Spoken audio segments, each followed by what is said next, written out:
Perkenalkan, kami dari kelompok 4 ingin melanjutkan presentasi laporan tugas besar mata kuliah pengantar manajemen dan bisnis. Di sini kami ingin melanjutkan materi bab 6 dan bab 7 yang akan dijelaskan oleh teman saya sebagai berikut. Pertama, itu ada entitas yang terlibat. Ada direktur utama dan komisaris utama. Dan 6.2, kegiatan organizing. Cara membuat rencana kerja di bidang produksi. Yang pertama, pengelolaan K3 dan pemeliharaan sarana dan prasarana kebakaran. Itu ada penerapan manajemen dan keselamatan proses, menjaga keandalan fire protection system, dan kedua, pemenuhan kriteria penilaian proper hijau, perbaikan pengelolaan air limbah.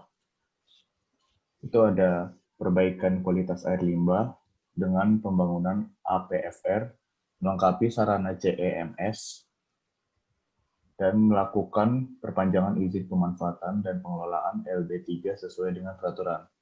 Kemudian, yang ketiga, pemanfaatan gypsum dapat lebih masif.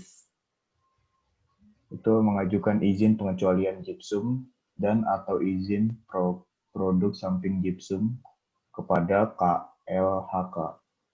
Kemudian yang terakhir itu melakukan pengalihan operasional pabrik dari tenaga organik menjadi dikelola oleh tenaga alih daya.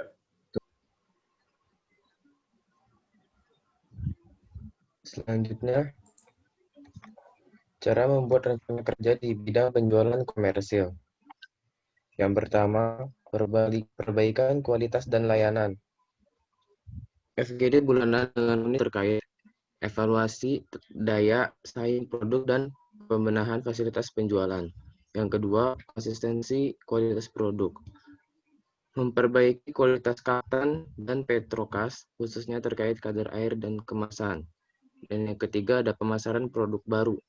Pre-marketing NPK Ningrat, NPK Nitrat, dan Nitralate, serta kajian pasar produk Petro Nipos dan ZK Granul atau Petro Kalimas. Nah, selanjutnya, cara membuat rencana kerja di bidang investasi.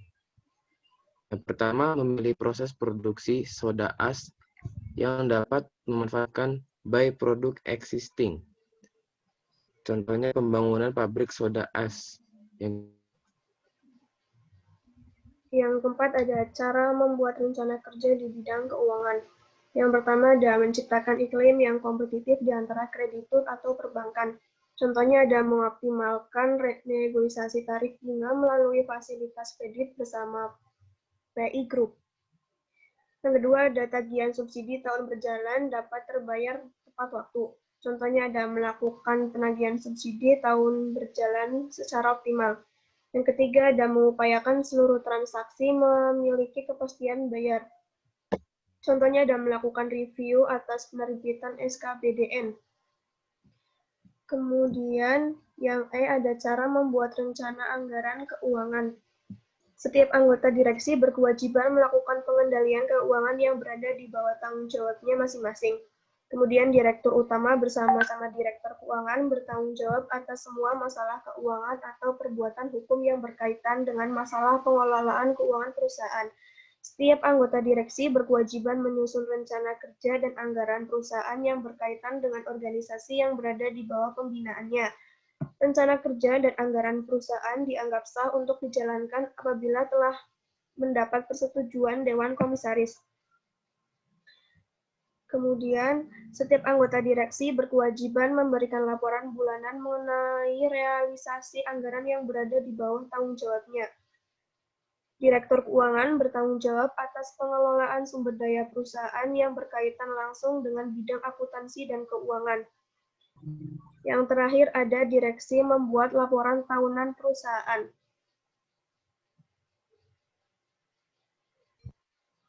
Selanjutnya yaitu mekanisme pendelegasian wewenang. Yang pertama adalah hak dan kewajiban direksi. Yang dimaksud dengan kebijakan dalam pedoman ini adalah suatu sikap, tindakan, atau keputusan yang diambil oleh direksi di dalam menjalankan mengarahkan dan mengendalikan kegiatan kerja tertentu atau menyelesaikan pengendalian kegiatan kinerja tertentu suatu perusahaan. Yang kedua yaitu hak dan kewajiban Dewan Komisaris. Dalam mengambil keputusan atas suatu permasalahan yang timbul dalam kegiatan sehari-hari, rapat Dewan Komisaris wajib mempertimbangkan hal-hal berikut. Yang pertama, latar belakang permasalahan. Yang kedua, yaitu informasi yang akurat terkait permasalahan tersebut. Dan yang ketiga, urgensi atau tujuan dan pengembangan kebijakan. Juga mempertimbangkan hal lainnya yang penting. Dalam menjalankan kewajibannya sehari-hari, Dewan Komisaris perlu senantiasa mempertimbangkan kesesuaian antara pendapat dan sarana dengan rencana dan tujuan perusahaan. Lanjut ke bab 7. Subbab 7.1 yaitu tentang budaya kerja. Setiap hubungan direksi dengan Dewan Komisaris dalam rangka tugas hubungan yang bersifat formal. Yang dimaksud formal di sini yaitu harus senantiasa dilandasi oleh suatu mekanisme atau korespondensi yang dapat dipertanggungjawabkan. Setiap anggota direksi wajib menghormati fungsi dan peranan Dewan Komisaris dalam mengelola perusahaan sebagaimana telah diatur dalam anggaran dasar perusahaan.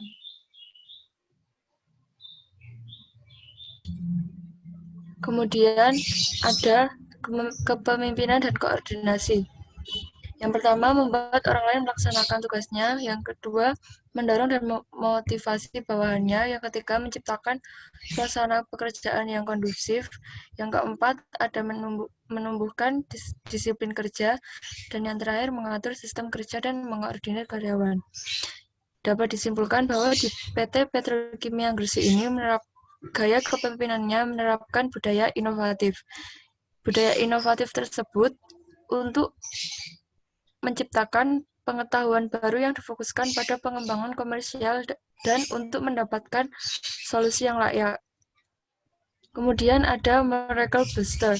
PT Petrokimia Gresik adalah salah satu contoh perusahaan yang telah menerapkan berbagai jenis program kesejahteraan karyawan dan salah satunya adalah semangat kerja. Pengaruh antar semangat kerja karyawan kompartemen sumber daya manusia terhadap prestasi kerja sudah terbukti dan hipotesis tersebut terbukti dan dapat diterima. Pengaruh semangat kerja terhadap prestasi kerja memiliki hubungan yang sangat erat. Peningkatan prestasi kerja merupakan dambaan setiap perusahaan. Tingkat prestasi kerja seorang karyawan otomatis akan bertambah tinggi jika semangat kerja karyawan sebagai pelaksanaan pekerja tinggi dan sebaliknya tingkat prestasi kerja akan rendah apabila semangat kerja pelaksanaan pekerja rendah. Sekian yang dapat kami sampaikan dari kelompok 4, kurang lebihnya kami mohon maaf. Sampai bertemu di bab selanjutnya. Terima kasih.